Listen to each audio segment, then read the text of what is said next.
knows Talkdesk here? Probably more than Claudio. This is the only place in the world where more people know Talkdesk than Claudio. But we are working really hard to change that. Talkdesk is a Portuguese startup. We participated in the 500 Startups Accelerated Program.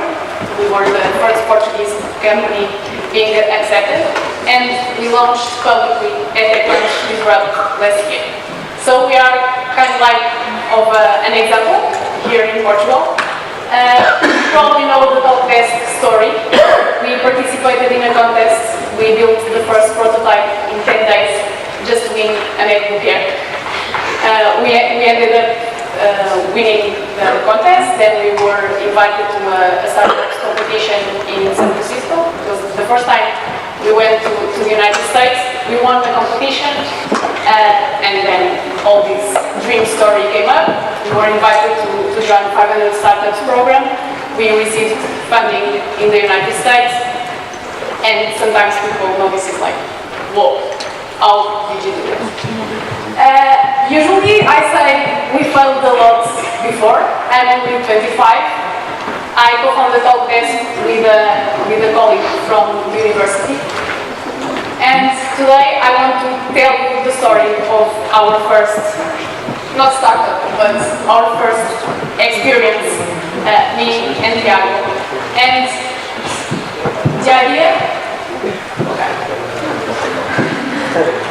back in 2008, we were computer science students in the classroom, and Thiago just said something like, oh, let's build a business, a course about something.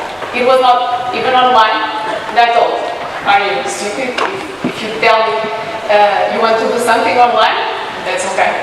But offline, let's rent a space and build a course. Of course, we stopped paying attention to the teacher. We left the classroom, and our first idea was born: an online tutoring system for high school students. Now I know this was like a totally fail. We made lots and lots of mistakes. We were just stupid students wanting to build something big. Why? Just before that, entrepreneurship in Portugal was something that it didn't exist. No lean startup, no incubators, but Facebook existed at that time. The story was already famous, so oops, what's happening with this? We just wanted to be the next Mark Zuckerberg. It seemed easy. So the first lesson, now I know that building a startup just because it's in school, it's a big mistake. At the time, I had no idea. So this is the first lesson I want you to take from me. But we were just ignoring everything. We were going to be super rich, and we just wanted to build it. Why?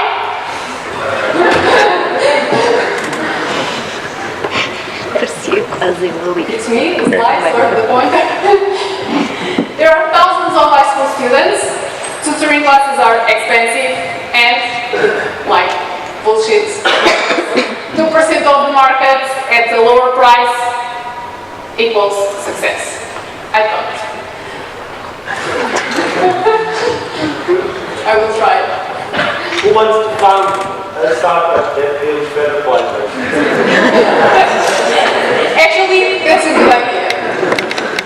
We found that this is not true. Sometimes we just find bullshit revenue projections that are like up and to the right curves without finding a product, finding customers, and build a product that people really need. And as you want to build the market leader on something, you need to build big.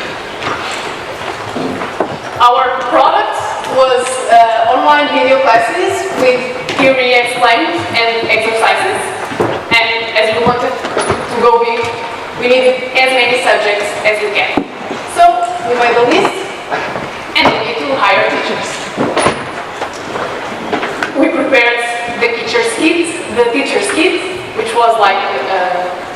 all the software needed, a table so they could write and record classes, everything explained, well prepared.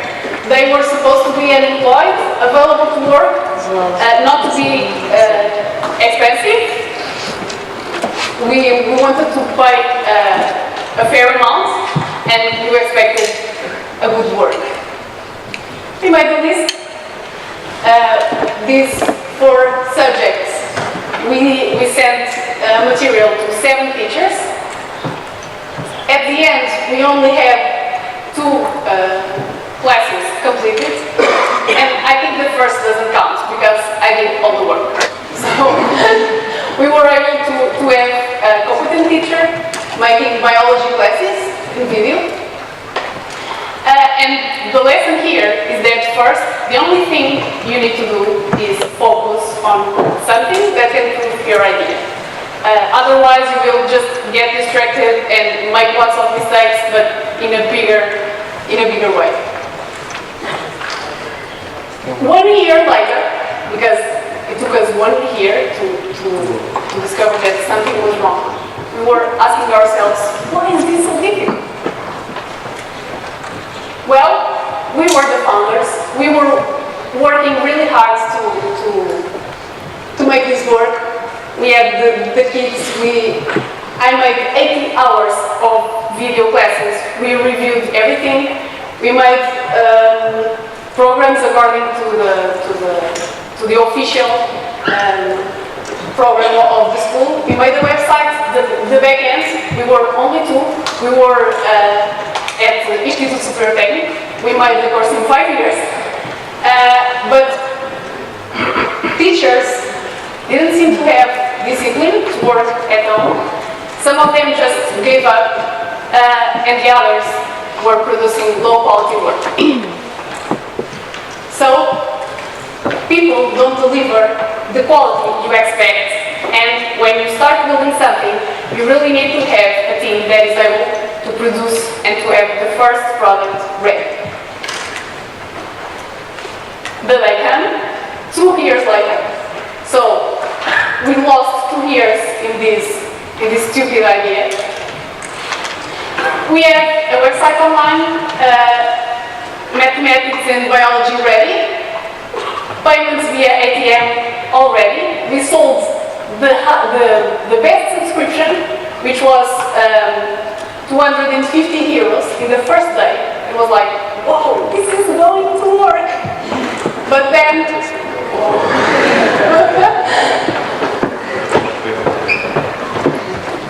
my sister was in the high school, and of course she liked my brother very much. But her friends, if I told them like, you should use the system, it's very good, you don't need to pay tutoring classes, and you can study at any time, they would say, oh, I need a teacher write to me. If I don't have a teacher write to me, explain me everything, I get distracted, and I don't even like to study. So why should I be seeing online classes instead of going to Facebook? And we thought, oh, no, these students are probably just stupid students. Well, now we know that if we build a startup around the solution for a problem that doesn't exist, at the end, the result is not very good. Besides, students don't have much money and they don't want to study. So, totally wrong market. But we thought, no, we need to find clients. We are building a solution for 2% of the market, and if we are able to capture that 2% of the market, we are fine. So we started a lot of things that are the way to get customers. We built our first pay-per-click campaign with a $50 coupon from Google. Of course, it was like magic to see people in our websites and follow the real-time analytics, but no conversions, no people buy the product, a completely disaster. So, my 6th lesson is just because something seems easy, doesn't mean it is. And this applies to building a startup, to start a marketing campaign, a pay-per-click campaign that we were no experts. Later on, I learned AdWords, and I really felt stupid for believing that I could get some clients with that, some sort of keywords and just get me some traffic. It doesn't work. It doesn't work, and if your sister says you have a good product, it doesn't count. You only need to ask your customers and build the product. You can find some customers first. So we spent 2 years of our life building something no one wanted. My presentation can seem a bit negative. I want to motivate you all to build amazing products, but please be a bit realistic. Don't be an entrepreneur, because it's very easy to dream with beautiful stories. But do a startup if you are passionate about a solution and you know what problem you are solving. And this is a bonus lesson. I didn't even mention investments in my presentation, because I really believe that before investments, you need to have a problem, a solution, then customers, and at least a minimum viable product of your solution. Thank you.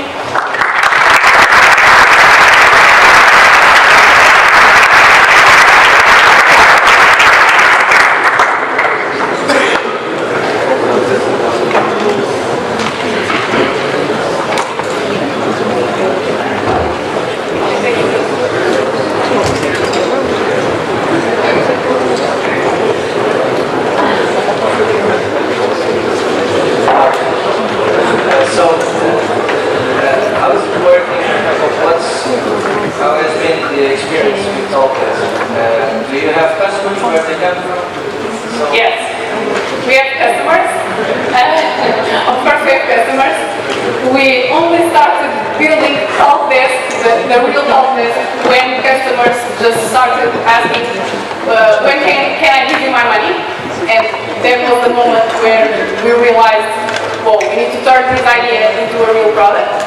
Because we built the prototype for the competition, but then on the web, on Twitter, people just started giving very good feedback about the idea. We had people asking about the solution, and we started using building Talkdesk. Yeah, I've been in the site and I didn't quite the concept. Then I started following your work. So, yeah, it's amazing. Congratulations on that. The site, if it's a call center, a virtual call center, so where are the people that give you assistance? So, there are people that call. You can ask in Portuguese. Operadores call center? No, we don't provide the agents, the operators. We just provide the software and the call center infrastructure. So we are replacing infrastructure and call center software. Companies are responsible for bringing their own agents, operators. So we don't have like a space with lots of operators answering your call.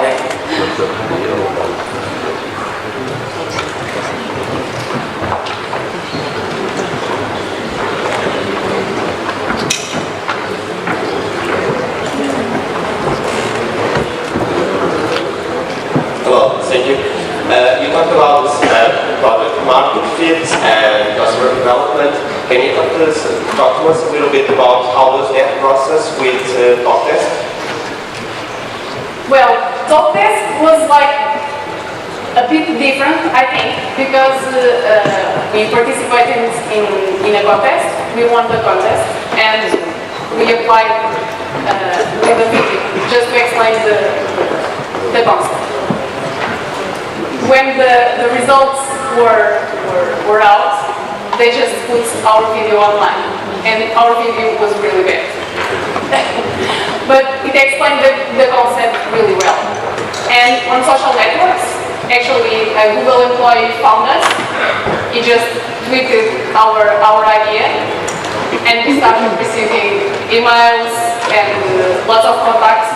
So we decided to use those people interested in such a product to ask what they really wanted. And that was the process. Thank you.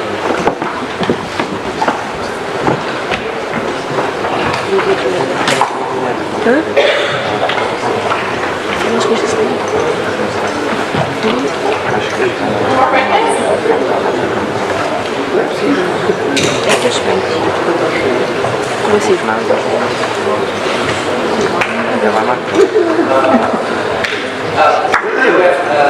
VC investment. So, what do you advise us for this new entrepreneur? If you are a new entrepreneur, you don't need investment. First you need a team and you need a product. Yeah, Then you need investment. I heard you saying that in the video. So, yeah, I get it. But you advise to go along future till what is the point? Till the point, I mean, you need to have a product, you need to have some customers using your product, or at least saying, I will buy your product from you.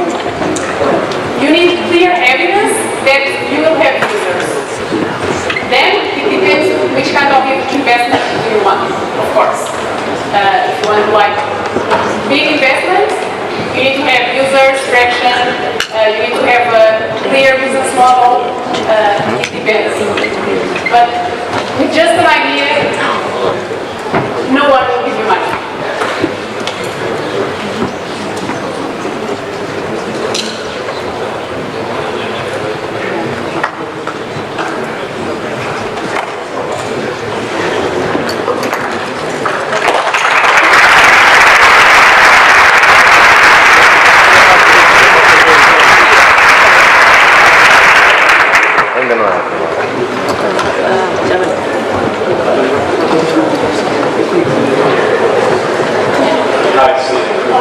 Just one quick question.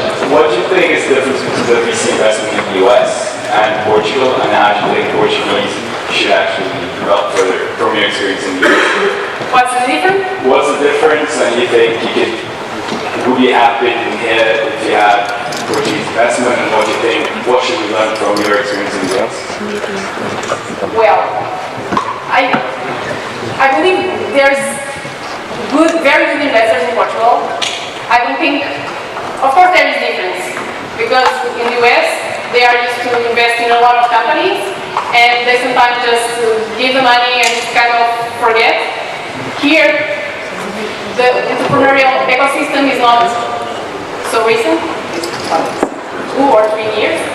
So I think this is still look at the old model, where the big boss has like 51% of the company, and they want to follow every step. They want to be really involved in the company, and that needs to change. I think it's a big difference. And there's another point that in Portugal, ideas. I mean, now with this entrepreneurial ecosystem, everyone. We have like events, competitions, everything. People just go to the shower or are in the classroom and they have an idea and think, oh, let me get some funding so I can hire people and get my idea into a business. And I just told like 3 mistakes in a row. That is thinking that people can do the work for us. Thinking that an idea is everything, and it isn't. So VCs still don't have good products to invest in, I think. So it's kind of an ecosystem in constant evolution. But of course there are big differences. I think we a bit how things happen these days.